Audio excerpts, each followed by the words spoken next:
Hey drummers, welcome back to 5 Minute Drummer. It's Hillyn. I'm happy to take 5 with you today.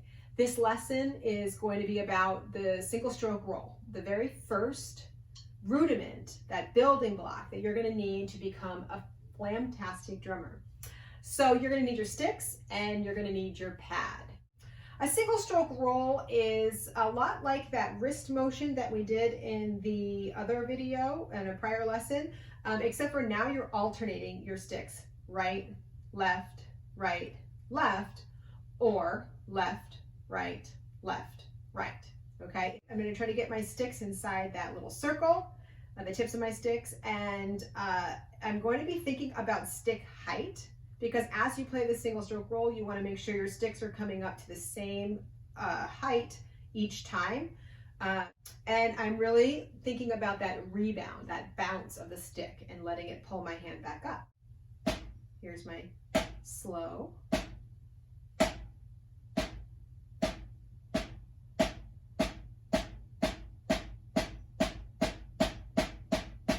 And now I'm going to slowly speed it up. And notice that my ceiling gets lower as I get faster.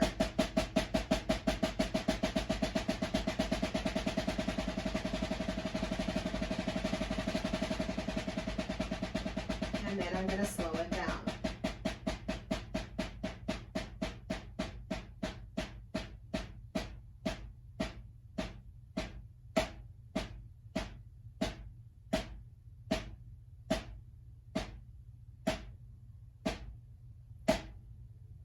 So you want to first practice it slow, like I said, and then gradually increase the speed, controlled, then be able to go as fast as you can before it falls apart.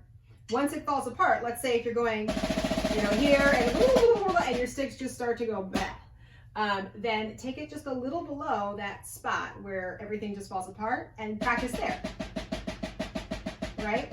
It's not about going, honestly, this is not about going super fast. I mean, it looks cool, right? And it's fun to do if you're going super fast, but it's not the point of the exercise initially. Initially, it's about control. So you can play in time and you can play with a balanced sound. So come to the next lesson. I'm going to show you all about the double stroke roll, the second really important rudiment to learning how to play the drums, and have fun practicing that in the meantime. Take care, and thanks for taking 5 today.